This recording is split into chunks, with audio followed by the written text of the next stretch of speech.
Alright, so I'm just throwing some stuff together here. Not going to call this cooking exactly because I'm taking something that's already out of a can, but it kind of is.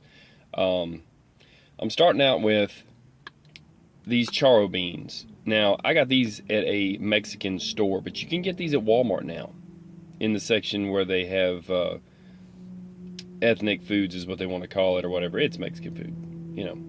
So you can get some charro beans here in the can, and these are not what you're going to get if you go to Houston or Harlingen, Texas, anywhere in the valley, Laredo, anything like that. All the roadside food trucks there, you can buy like a big cup, a styrofoam cup full of beans. You tell them you want a cup full of beans or something like that. Just put them in a cup for like a couple bucks, full of beans, not just sauce. You go to a real good restaurant, Mexican restaurant, and instead of refried beans, what I call gringo beans, is what it is. If they have charro beans, they're going to be good. Some of them make them a little too spicy. Some of them, are good to me. Everybody's different. I don't want so much spice in mine, so much hot peppers and stuff, something that'll make your eyebrows sweat, whatever. So basically, if you go to a restaurant that's got charro beans and they do it right, you'll get hooked on these things because it's really good. It's got bacon, chicharron, which is a spice, and chorizo. Chorizo is a Mexican sausage that's infused with some stuff, and I'll show you what I put. This is the hot Mexican style chili powder. Okay, I gotta get the lighting right here. This is the hot Mexican style chili powder. The problem is, I'm really trying to show this in a good light here. It's just hard to show. There we go. This is a little bit hot for my taste, but I put it in there because that's what I've got. And you don't want to use regular chili powder, okay? But they have a Mexican chili powder that's not called hot Mexican chili powder. That's actually better than this. Maybe they changed over to this. I don't really know. I hadn't found just Mexican chili powder, but it does taste different than this even. So, Mexican chili powder, ground cumin, C-U-M-I-N, cumin.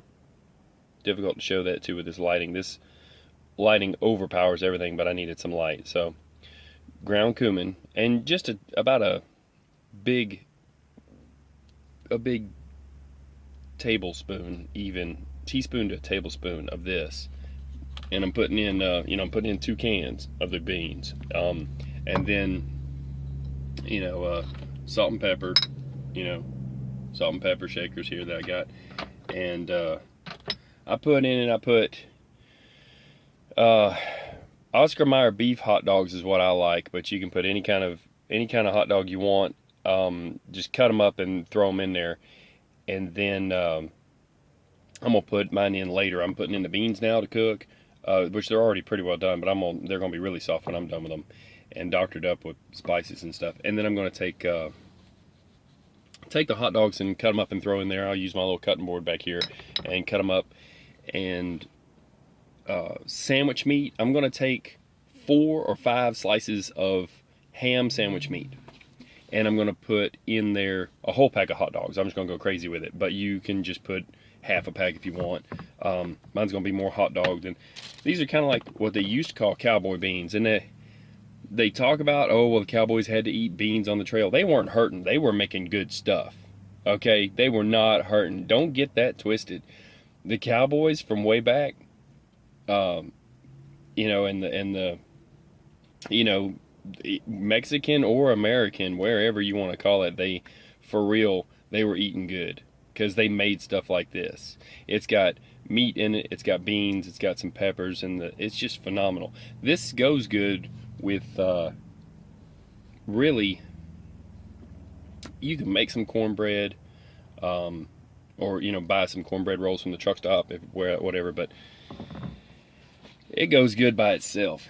It's a meal unto itself. But anyways, so that's pretty much it for the recipe. Is that stuff?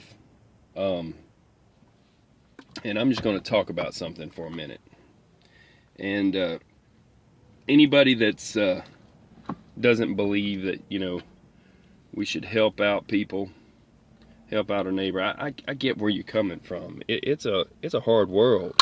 And if you say things like, well, nobody ever helped me, you might look back. Some people might have been supporting you, and you didn't really realize that that little bit of support that you did get from them really did help you out. I know the people that helped me. Went and seen them before they passed on, and you know, some of them are still here, and I'll tell you, it's real easy to think someone that no one helped you, but think about one person that might have fed you while I'm fighting with a bum can here that doesn't want to open. That's crazy. I broke the pop top off of it, but I know how to do that. Make it happen. Pocket knife o'clock, you know. So, time for the knife. Sometimes it is. And then just go around the edge. See how I'm peeling this off here? Just going around the edge with a pocket knife. You do what you got to do when them pull tabs break. I like these serrated knives for that reason, because they really hook in. No worries. I've been trained, I can handle it. So, unexpected things like that come up, you gotta have, you know, they say in the army, they say 2 is 1 and 1 is none. Okay, so in other words, if you got 2 can openers, one of them's gonna break. If you got 1 can opener, you really don't have any, now do you? Because one's gonna break. It's Murphy's Law. If it can happen, it's going to, kind of thing. So I'm just sitting here doing a video and a pop top broke off a can. You never know what's next. Just like the other day, you know, I was helping them out, and that's what I was talking about before I had a can that didn't work and I had to fix it. You can look back, and there's people who have probably helped you in your life in little ways that have helped to get you where you are today. No matter how hard you struggled to get where you're at, people have opened doors. And I'll tell you, there's a very old story about a Samaritan.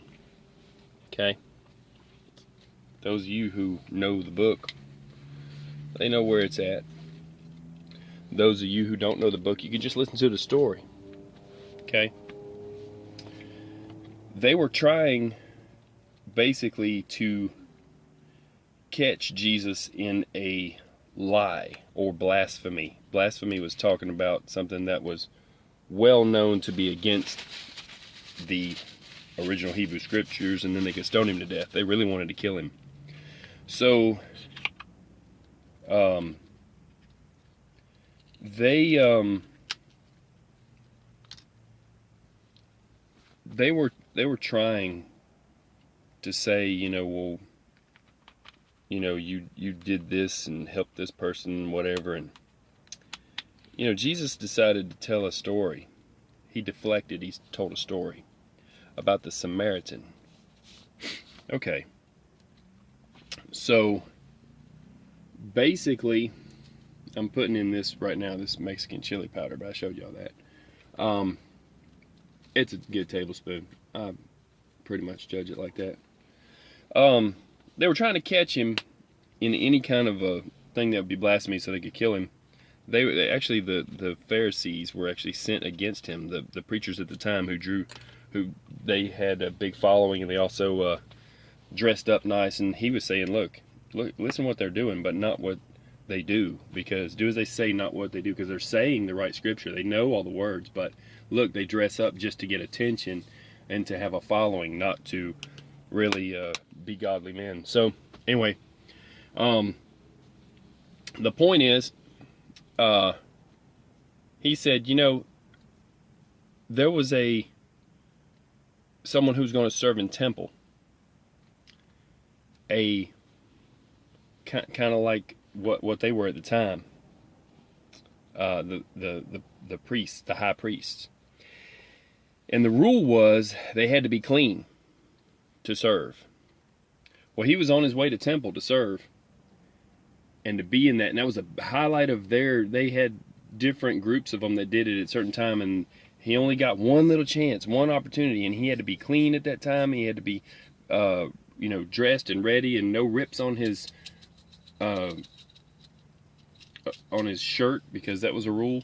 Lots of things they had to have perfect, and he had did everything perfect, and he was walking up to go this windy path to go to Jerusalem. Now, Jerusalem, where the temple was a dangerous place to walk to. It was a windy path, and there was robbers on every corner of the crevices of the rocks, ready to steal, to beat people and throw a rock on them and steal their money. So this guy, who was supposed to be the leader of people, who was supposed to go serve in the temple, and they had groups of them that served at that time, but he was ready to serve. He walks up there, and he sees a guy on the side of the road, and some robbers had already got to him. They beat him and took his clothes. He had no clothes, and he was beat almost to death. But when that priest come up on him, he thought, well, if I help this man or get near this man, it looks like he's maybe dead, and I'll be considered unclean because I would have been around a dead person. So he goes on the opposite side of the road. Okay? Let me turn this on low. Now, basically, he was supposed to have helped his people. That was one of his people, but he did not. He went to the opposite side of the road. Rather than get his hands dirty and not be able to serve in temple, it was more important to him to serve in temple than to help his fellow man. Walking behind him was his helper, a scribe, if you call it that, whatever, who saw what he did. And this, look, learned behavior here. He saw what he did, and he also moved to the side of the road. He didn't even look up to see if the guy was dead or not. He just did what the guy that was going to serve in the temple, the priest, not high priest, but the priest, they had groups of them. I think there was like 14 at a time or something like that, and there was like some would serve for this many months, and they would change out. So it was his time. He wanted to be clean for that. Didn't want to ruin his chances. Oh, that was his big thing. But he should have been helping his people, but he didn't. Okay? Jesus pointed that out by even saying that he walked to the opposite side of the road rather than help his own person, just so he could keep his own self clean. The helper behind him, the scribe, if you call him that, did the same thing. He went to the opposite side of the road because his priest did. Okay? Nobody wanted to help this man on the side of the road that was about dead. Then, the end result was, after no one wanted to help him, along comes a Samaritan. They were from a land called Samaria. Okay? And everybody looked down on them. They were a group of people who everybody looked down on. Okay?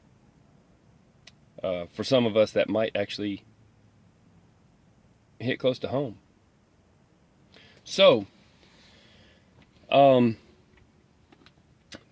person from Samaria, the Samaritan, okay, he went over to this person, seeing that he was hurt. He made a conscious effort to put his clothing on this man to clothe him. Then he put him, my understanding is, I could be wrong here, that he put him on his donkey so that he then walked. But the point is, he brought him to an inn, and the innkeeper said, what am I supposed to do with this man? He says, you're going to heal him, okay?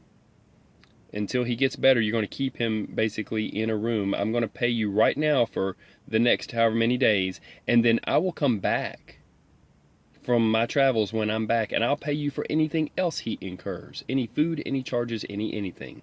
This man is under my care, but he's also under your duty and your care. Okay? He delegated responsibility to that guy, but he also paid him. And said, I'll come back and I'll pay anything else he runs up.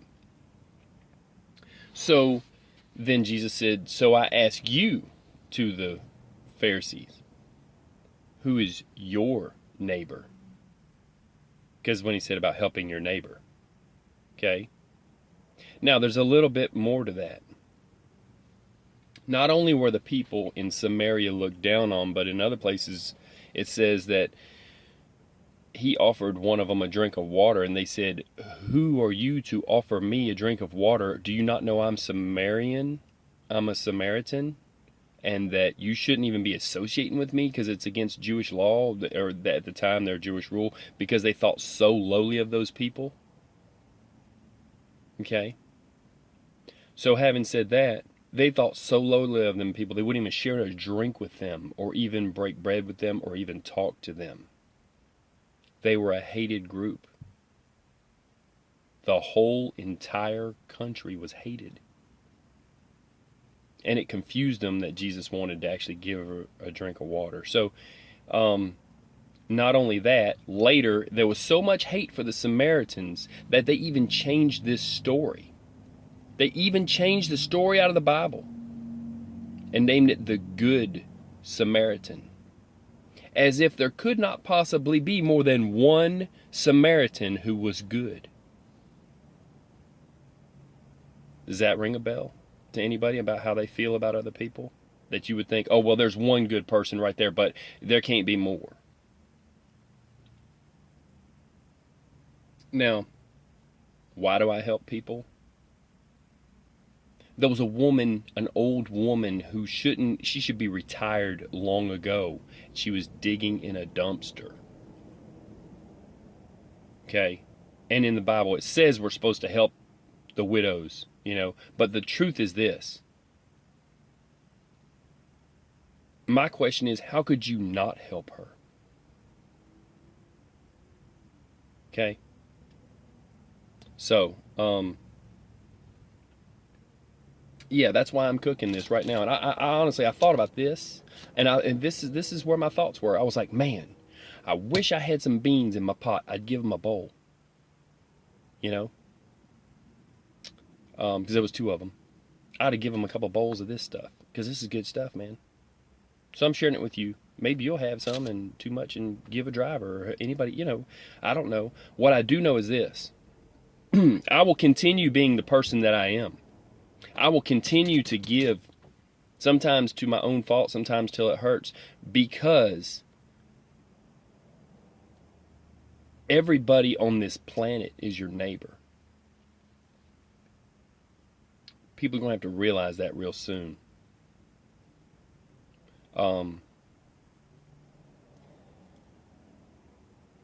We got bigger things to worry about than the way people, believe or this or that.